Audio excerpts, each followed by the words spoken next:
Les gens qui ont la vraie foi sont différents des autres. Genèse 21, 8, 12. L'enfant grandit et fut sevré. Et Abraham fit un grand festin le jour où Isaac fut sevré. Sarah vit rire le fils qu'Agar, l'Égyptienne, avait enfanté à Abraham. Et elle dit à Abraham, « Chasse cette servante et son fils, car le fils de cette servante n'héritera pas avec mon fils, avec Isaac. » Cette parole déplut fort aux yeux d'Abraham à cause de son fils. Mais Dieu dit à Abraham, « Que cela ne déplaise pas à tes yeux à cause de l'enfant et de ta servante. Accorde à Sarah tout ce qu'elle te demandera, car c'est d'Isaac que sortira une postérité qui te sera propre. » Le fils d'Agar Hari d'Isaac. Il est très important que vous compreniez ici que ce n'était pas le fils de Sarah, la femme légitime d'Abraham, qui Hari le premier. Il est écrit « Sarah vit rire le fils qu'Agar, l'Égyptienne, avait enfanté à Abraham ». Comme le montre le passage ci-dessus, Ismaël, le fils d'Abraham, qui est né d'Agar la servante, a d'abord ri d'Isaac, le fils de Sarah. À l'époque, Ismaël avait environ 13 ans et Isaac venait d'être sevré. Il est dit ici qu'Abraham a fait une grande fête après qu'Isaac ait été sevré. Quand faisons-nous une fête pour nos enfants?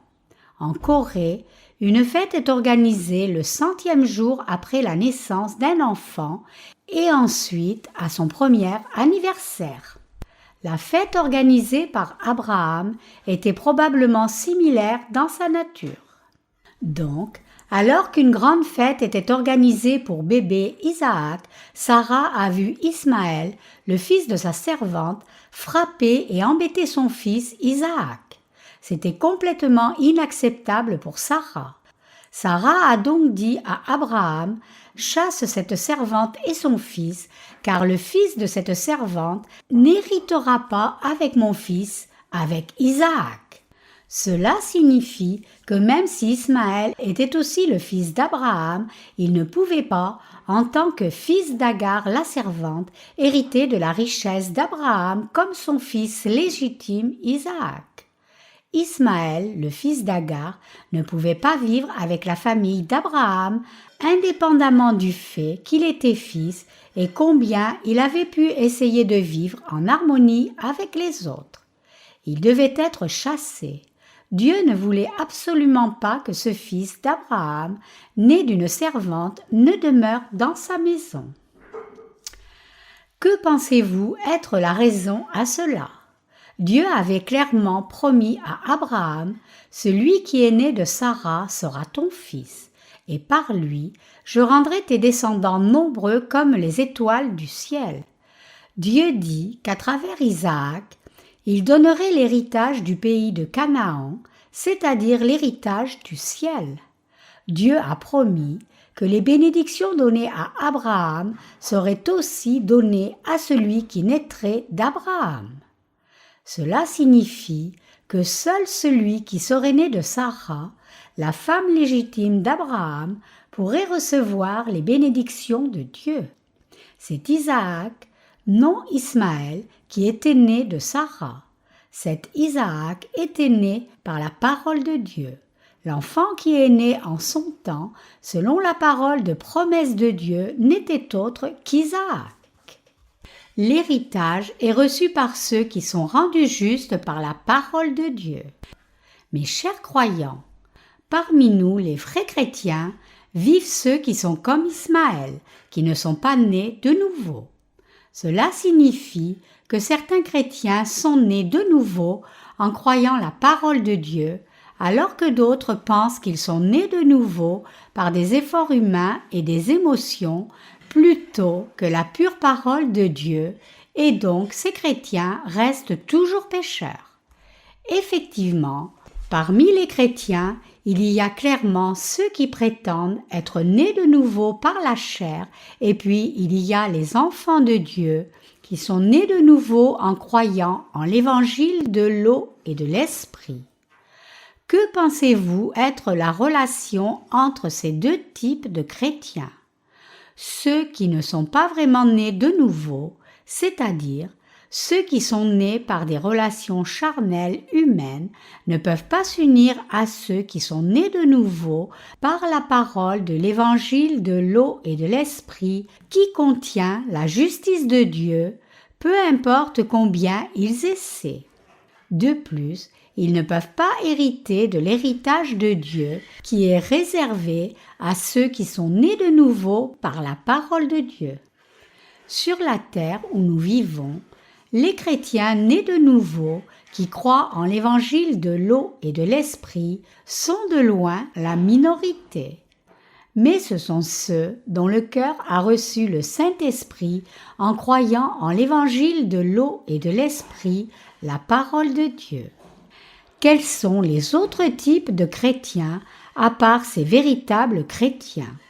Ce sont ceux qui, nés par des moyens charnels d'hommes plutôt que par la parole de Dieu, ne connaissent pas l'évangile de l'eau et de l'esprit et prétendent à la place que le salut s'obtient seulement en croyant en Jésus de n'importe quelle façon voulue. L'enfant né par la parole de promesse de Dieu est Isaac. Bien sûr, Ismaël était aussi le fils d'Abraham, mais puisqu'il n'est pas né par la parole de promesse de Dieu, il n'était pas qualifié pour être héritier de l'héritage d'Abraham et de sa richesse. C'est comme pour ces chrétiens qui, puisqu'ils ne croient pas en l'évangile de l'eau et de l'esprit, n'ont pas reçu la rémission des péchés et ne peuvent donc pas hériter du royaume de Dieu. Comme nous le savons, la femme d'Abraham, Sarah, était stérile. Donc Dieu a promis à Sarah par sa parole qu'il lui donnerait un fils. Mais qu'a fait Abraham? Même si Dieu a promis à Abraham qu'il lui donnerait un fils, il a été impatient et n'a pas pu attendre que cette promesse se réalise et donc il a eu un fils par des moyens humains. Bien qu'Isaac et Ismaël aient été tous deux fils d'Abraham, Ismaël est devenu une menace à l'harmonie de cette famille. Ces deux fils étaient comme l'eau et l'huile dans leur caractère. Isaac était quelqu'un qui avait hérité de la foi d'Abraham selon la parole de Dieu, alors qu'Ismaël était un fils engendré par des moyens charnels et donc il se battait constamment et plus tard ses descendants sont devenus ennemis d'Israël. C'était la relation entre le peuple de Dieu et ceux qui ne sont pas son peuple. Isaac était un enfant de Dieu puisqu'il était né par la parole du Dieu Tout-Puissant plutôt que par des moyens humains.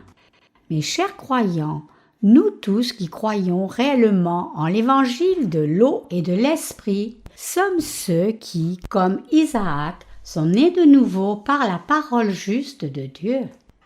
Cependant, il y a beaucoup de gens dans ce monde qui professent croire en Jésus selon leur propre volonté, en restant ignorants de l'évangile de l'eau et de l'esprit. La foi de ceux qui croient en l'évangile de l'eau et de l'esprit est complètement différente de la foi de ceux qui ne croient pas en cet évangile authentique.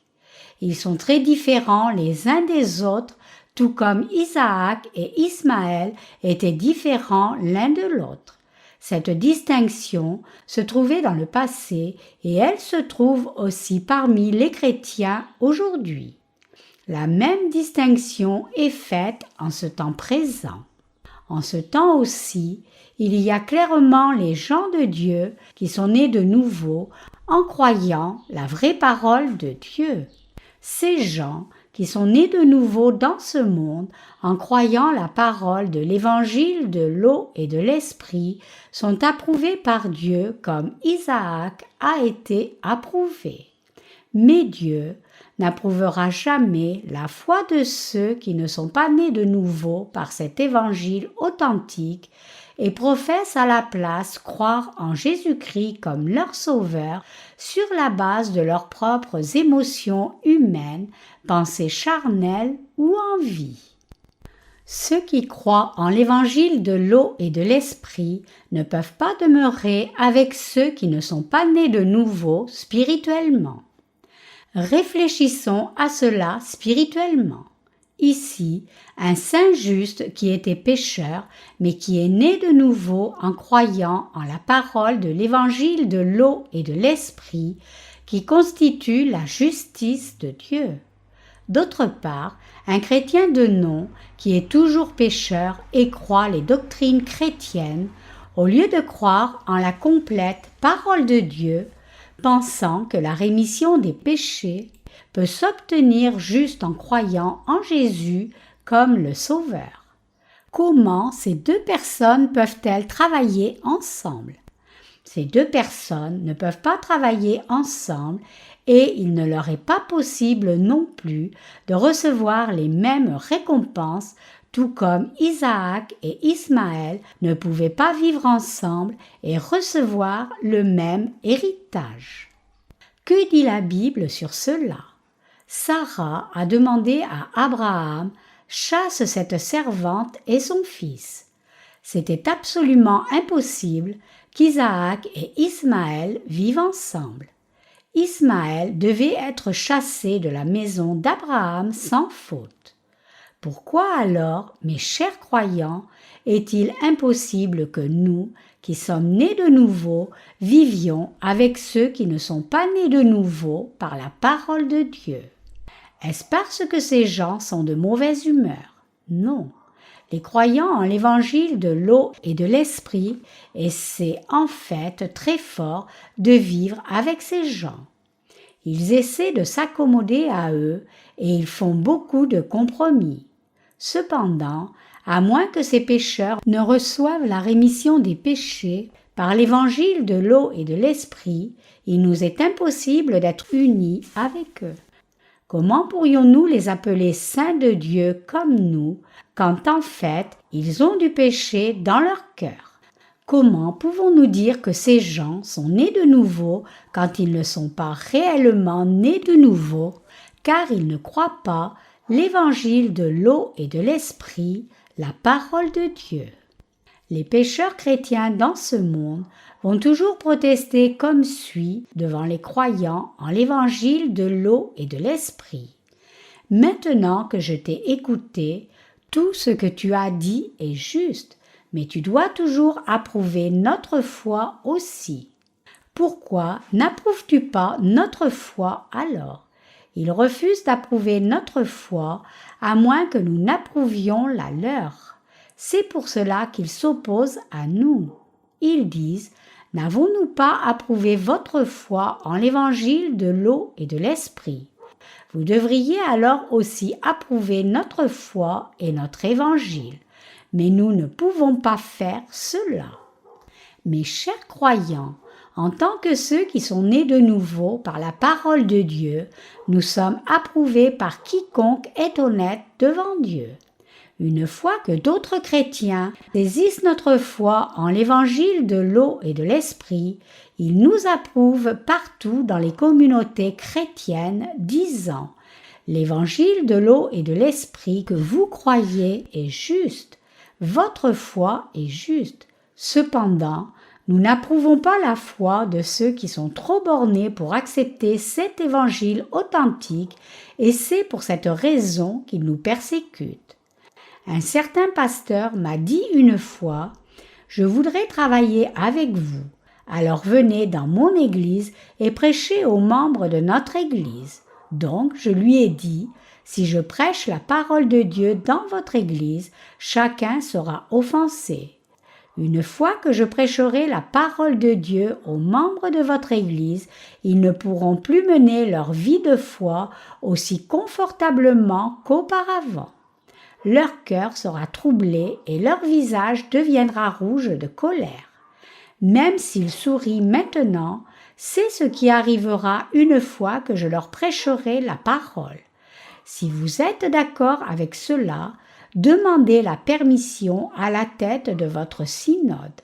Je prêcherai une fois que vous recevrez cette permission. » J'ai dit ces choses parce que leur foi était complètement différente de la mienne. Bien que nous soyons insuffisants dans notre chair, nous sommes ceux qui sont nés de nouveau en croyant en l'évangile de l'eau et de l'esprit, la juste parole de Dieu. Nous sommes fondamentalement différents de ceux qui professent juste croire en Jésus comme leur sauveur. Nous sommes ceux qui, en croyant la parole de promesse de Dieu, sont nés de la femme légitime d'Abraham, Sarah. Êtes-vous devenus descendants d'Abraham en croyant la parole juste de Dieu? Dieu dit à Abraham, « Je donnerai ce pays de Canaan à tes descendants, mais à une condition.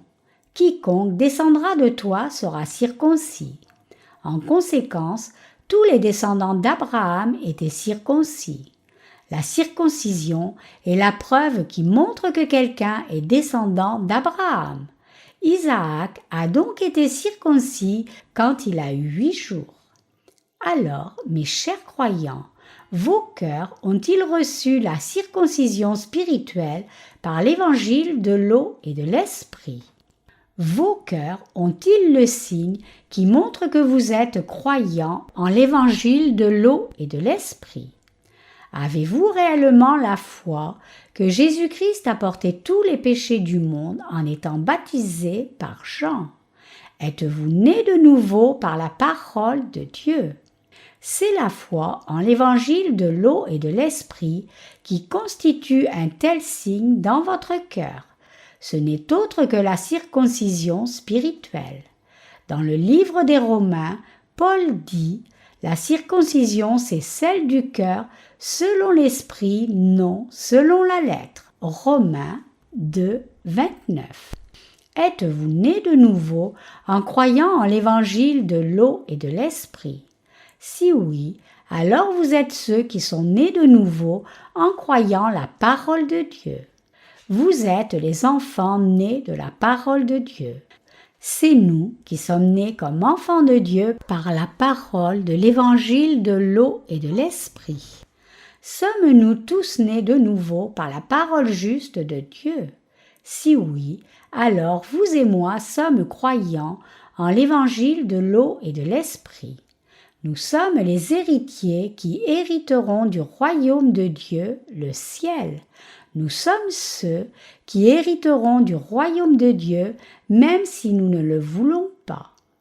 Le standard clair qui distingue ceux qui sont devenus enfants de Dieu de ceux qui ne le sont pas est de savoir si quelqu'un a mis sa foi en l'évangile de l'eau et de l'esprit, la parole de Dieu. Si vous ne croyez pas en l'évangile de l'eau et de l'esprit et ne vous êtes donc pas pleinement unis à Jésus-Christ, vous témoignez vous-même que vous n'êtes pas un croyant en l'évangile authentique. Si les chrétiens de ce monde devaient réaliser que chacun peut naître de nouveau en croyant en l'évangile de l'eau et de l'esprit, la parole de Dieu, alors ils pourraient aussi être en communion avec Dieu, car ils deviendraient ses vrais enfants. Mais si quelqu'un n'était pas en mesure d'être en communion avec Dieu à cause de ses péchés, alors c'est parce que cette personne n'est pas née de nouveau par l'évangile de l'eau et de l'esprit, la parole de Dieu. Vous avez probablement rencontré vos proches pendant ces dernières fêtes. Parmi vos proches, il doit y avoir certains chrétiens aussi. En apparence extérieure, ces chrétiens et vous êtes en fait très similaires. Tout comme ils prient Jésus, vous priez aussi Jésus. Tout comme ils louent Jésus, vous louez Jésus aussi. Vous faites aussi vos offrandes comme ils le font. Au moins, dans les apparences extérieures, il n'y a rien qui les sépare de vous. Cependant, il y a une différence claire, et c'est qu'alors que ces gens sont nés d'Agar, vous qui croyez en l'évangile de l'eau et de l'esprit êtes nés de Sarah. À part cela, il n'y a pas de distinction en regardant de l'extérieur. Isaac et Ismaël avaient tous deux le même père, Abraham, et Dieu était aussi leur Dieu. Mais qui était leur mère? De qui était-il né? Isaac et Ismaël étaient complètement différents sur ce fait, puisqu'Isaac est né de Sarah et Ismaël est né d'Agar. La question est de savoir si nous sommes nés de nouveau en croyant en l'évangile de l'eau et de l'esprit, la parole de Dieu, ou en croyant en des doctrines chrétiennes d'hommes. Que devons-nous croire pour recevoir la rémission des péchés dans nos cœurs? Récemment, j'ai trouvé l'enregistrement du sermon d'un certain pasteur. Ce pasteur est un revivaliste très célèbre en Corée, quelqu'un qui a prêché l'Évangile pendant des années. Cependant, que supposez-vous que ce pasteur ait dit quand son assemblée lui a demandé comment on peut devenir enfant de Dieu? Sa réponse était la suivante. Croyez-vous que le Dieu qui a fait les cieux et la terre est votre Père? Si oui, alors chacun de vous est enfant de Dieu. Croire cela est la preuve que vous êtes devenus enfants de Dieu. Mes chers croyants, nous croyant en l'évangile de l'eau et de l'esprit, ne pouvons jamais dire de telles choses. Il est écrit « Tu crois qu'il y a un seul Dieu. Tu fais bien. Les démons le croient aussi et ils tremblent. » Jacques 2, 19. Que signifie ce passage? Même les démons croient que Dieu le Tout-Puissant existe et ils craignent aussi Dieu. Même les sorciers dans le monde disent qu'ils croient en Dieu. Je veux dire que croire en l'existence de Dieu n'est pas une condition suffisante pour devenir enfant de Dieu. Mais une telle chose absurde est ce que l'un des revivalistes les plus renommés en Corée a dit. Par contre, nous posons et répondons aux questions suivantes. Reconnaissez-vous que vous êtes pécheur sur la base de la parole de Dieu? Avez-vous reçu la rémission des péchés par la parole de Dieu en croyant en l'évangile de l'eau et de l'esprit? Avez-vous reçu le don du Saint-Esprit par votre foi en cet évangile authentique de l'eau et de l'esprit? Êtes-vous devenu enfant de Dieu par votre foi en cet évangile authentique? Si tous vos péchés ont été effacés correctement par la parole de Dieu, alors non seulement vous deviendrez son enfant, mais vous recevrez aussi le don de l'Esprit de Dieu en même temps. Effectivement, si vous recevez la rémission des péchés dans votre cœur par la parole de Dieu, vous recevrez naturellement le Saint-Esprit et deviendrez enfant de Dieu. Vous hériterez alors du royaume de Dieu automatiquement. Si vous croyez en l'évangile de l'eau et de l'esprit sur cette terre, vous deviendrez membre du peuple de Dieu et serez bénis à raison par lui. Vous serez un disciple de Dieu le Tout-Puissant, vous serez protégé par lui et vous recevrez ses bénédictions. Toutes ces choses sont les bénédictions qui viennent seulement par la parole de Dieu. Quand nous disons ces choses, nous pouvons susciter la haine des chrétiens d'aujourd'hui. En réalité, nous devrions avoir pitié d'eux. Quand les membres de votre famille ou certaines personnes se moquent de vous, que disent-ils? Ils disent d'un ton condescendant: « Pourquoi es-tu si particulier alors que nous croyons tous au même Jésus? Pourquoi ne nous approuves-tu pas? Dis-tu que tout évangile autre que ton propre évangile est faux? Cependant, mes chers croyants, la foi qui se place en la croix seule est différente de la foi qui se place en l'évangile complet de l'eau et de l'esprit. Elles sont clairement différentes l'une de l'autre. Tout comme Isaac et Ismaël étaient différents l'un de l'autre, la foi de ceux qui sont nés de nouveau, en croyant en l'évangile de l'eau et de l'esprit, la parole de Dieu, est clairement différente de la foi du reste. Agar, dans le passage des Écritures d'aujourd'hui, était une jeune femme.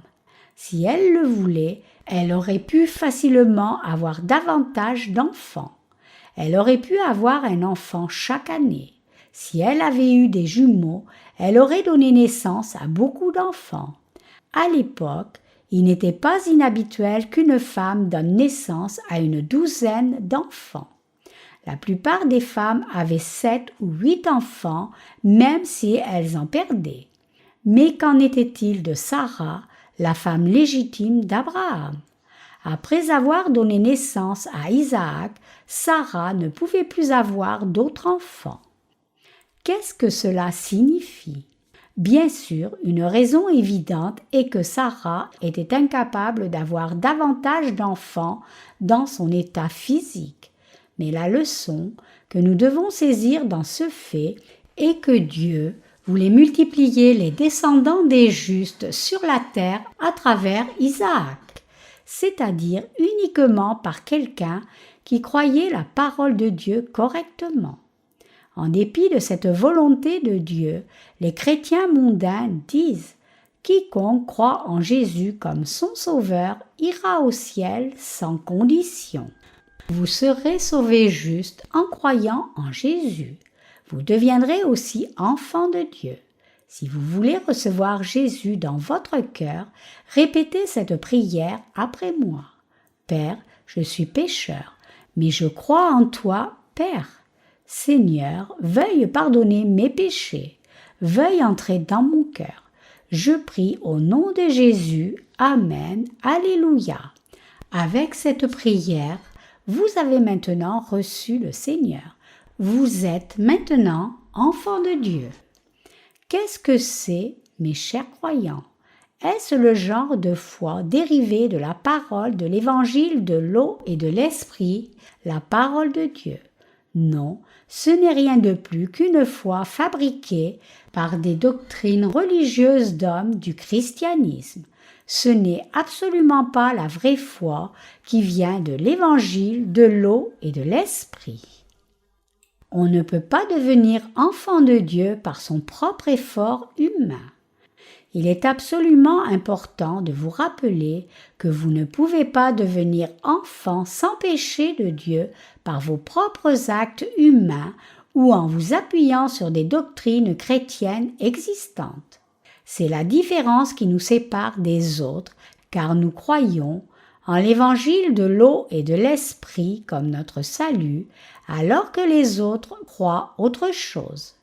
Même si nous avons beaucoup de limites, nous les croyants en l'évangile de l'eau et de l'esprit sommes les enfants de Dieu et nous entrerons dans le royaume des cieux. Tous les parents, dans la chair ou l'esprit, pardonnent à leurs enfants avec amour, peu importe quelles erreurs ils font. Abraham a aimé son fils Isaac profondément comme la prunelle de ses yeux. Toute faute qu'un enfant commet est pardonnée par ses parents. La même chose est vraie pour nous. Si nous sommes réellement les enfants de Dieu, nés en croyant en sa justice, alors Jésus-Christ, notre Sauveur, a enlevé tous nos défauts. Mes chers croyants, réalisez-vous ce fait et y croyez-vous. Réfléchissez. Comment Ismaël, né d'Agar, aurait-il été traité? Bien qu'Abraham ne l'aurait pas maltraité, Sarah aurait dit « Toi, bâtard indigne, tu es le fils d'une servante. Pourquoi es-tu né ?» À chaque fois qu'Ismaël aurait parlé fort à Isaac ou fait une erreur, il aurait été repris comme cela. Pourquoi est-ce que je suppose que tel aurait été le cas? C'est parce qu'Ismaël est né d'une relation illégitime. Il est né parce que sa mère, une servante, a couché avec son maître alors qu'elle n'aurait pas dû le faire à cause de l'impatience d'Abraham qui a eu recours à des moyens humains. En tant que fils illégitime, c'était un fait accompli qu'Ismaël ne serait jamais en mesure d'être héritier d'Abraham avec Isaac.